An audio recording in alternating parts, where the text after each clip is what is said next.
Okay, so today we're going to talk about section 1.6, which is solving linear inequalities. Before we jump into actually solving them, let's actually define what they are. So what does it mean when we say the word linear? And if you guys remember, that means it has a degree of 1. Okay, so things like just x, not x squared, not x cubed, and so on.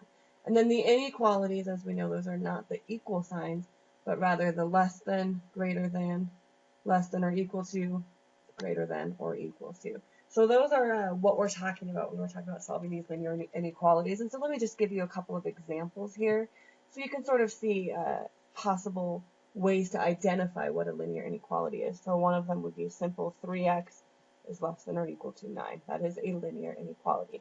Another example would be x plus 4 is greater than negative 2x minus 3. That's another linear inequality. So those are the examples that we're going to be thinking of. So let's go ahead and jump into the 3 different types of linear inequalities that we can solve. Okay, so the first one I'm going to give you guys, this will be my example 1 from this video. We'll do 3x minus 5 is less than 6 minus 2x.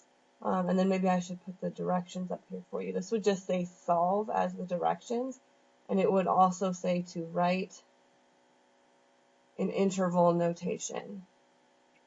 Interval notation. Okay, so those are the directions that we're dealing with for these examples. So here's my problem. 3x minus 5 is less than 6 minus 2x. Just like every other equation that you solve, you still want to isolate. So that's still kind of your main goal in all the equations that you're solving. So let's go ahead and do that. We're going to add 2x to both sides, and when you add 2x to both sides, again, the reason I've done that is so that we can get all the x's on one side. So 3x plus 2x would give me a total of 5x. I still have this minus 5 less than 6, and then those two x's cancel. And then now I can go ahead and add 5 to both sides, so I can get this 5 brought over to the other side. So that would give me 5x is less than 11. And then you go ahead and divide both sides by 5, and that will give you x is less than 11 fifths. Okay, so that's what we have. We've isolated our x. Now, one thing that's really helpful when you're dealing with these inequalities is to always picture that on a number line. So let me draw a number line here for us. Here's our number line. Here's my 11 fifths. And if you want to leave that as a decimal, you can. It doesn't really matter too much. I'm just going to leave everything as fractions. And so x is less than 11 fifths, so less than would be on this side of the number line. I'm going to do a nice little open parentheses because we do not have an equal sign here. And then we'll go ahead and write that in interval notation. So the interval notation for that would be negative infinity to 11 fifths. Ta-da! Alright, so that's the basic step for solving linear inequalities. That's the first type. Now there is another type of inequality that I want to talk about. So let's go ahead and do one more example here. What if I were to give you something like negative 14 is less than or equal to, this would be example 2 from this section. 3x plus 1 is less than 2. So in this example, there are 2 inequalities in one question. This is called a compound inequality. You also have seen these written as with the word and is another way it could have been written. We're going to stick with this case. The way this is written is just nice and simple and straightforward. Your steps are still going to be the same. You still have to isolate x. So to isolate x, I'm going to subtract 1 from all 3 sides. Now just be careful with that when you're isolating your x value. Make sure when you have a compound inequality, whatever you do to one side of the equation, you actually have to do now to all 3 sides of the equation. So just have to be a little bit careful with that, remembering that. So this would become now negative 15 is less than or equal to 3x is less than or equal to, now I have here the 2 minus 1 gave me the positive 1.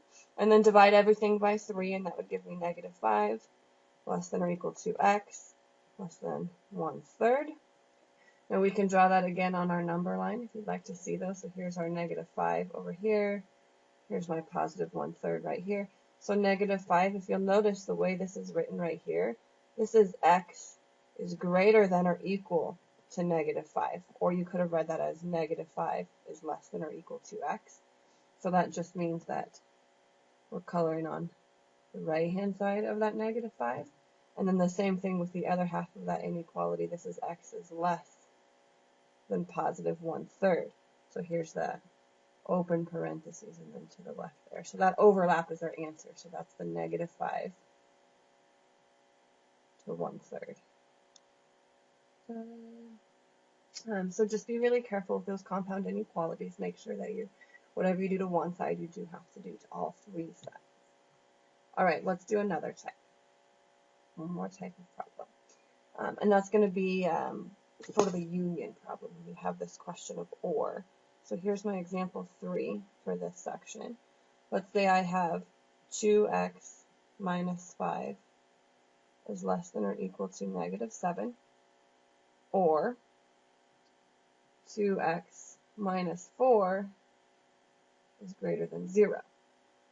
So for this one, same idea. I still have more than one inequality, but what you have to keep in mind here is that both inequalities are going to be graphed on the same number line, and that's why it still counts as one question, because we're asking for either or to happen. What x values could make one of these guys true? Possibly both, but one of them. So I'm going to go ahead and solve each one separately, and then we'll do this on the number line.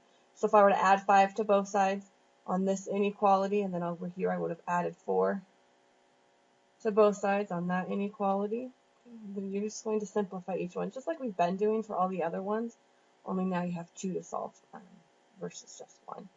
So if we did that, I would end up with 2x is less than or equal to negative 2.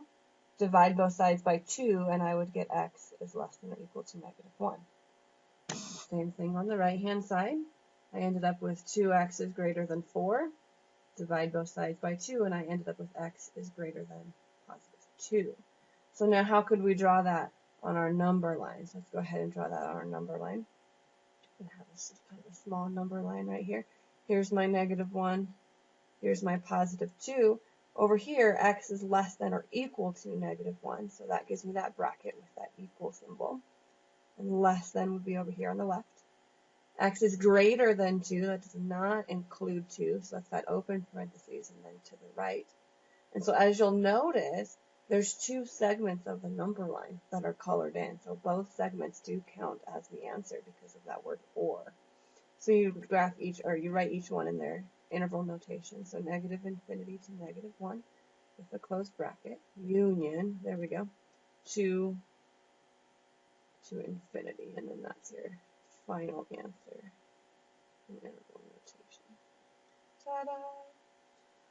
Okay, so just one last thing that I want to make sure everybody's clear on for this section, and that's going to be what happens when you divide by a negative number. So just the last inequality I really want to solve. Just going back to the basic where I have only one inequality in the question.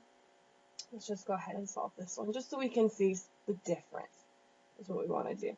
So if I were to see the difference for this one, same idea, subtract 1 from both sides, and then go ahead and solve. Do what it takes to do that. I think you guys could all do that now.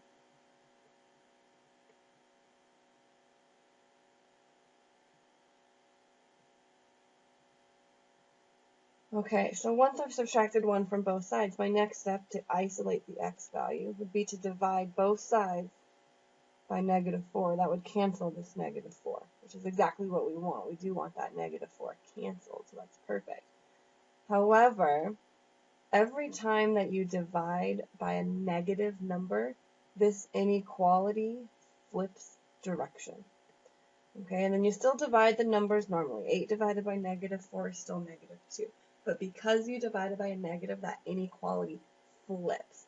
And when you're looking with these types of problems, the best way to understand why that's true is to pick some numbers and plug it in, right? Negative 4x is greater than or equal to 8. If I had x be negative 7, that would be a true statement. So that would mean negative 4 times negative 7, which is negative 28. Or sorry, which is positive 28. 28 is bigger than or equal to 8. True. Now, keeping that next line, keeping negative 7 in mind, look at this next line. Negative 7 is less than or equal to negative 2. Also true. So the inequality really did have to flip, so you just have to be careful with that. And again, you can graph that on your number line. Has an equal symbol, so we're going to have that bracket, negative infinity to negative 2, including a negative 2. And there we go. All right, so that's solving our linear inequalities.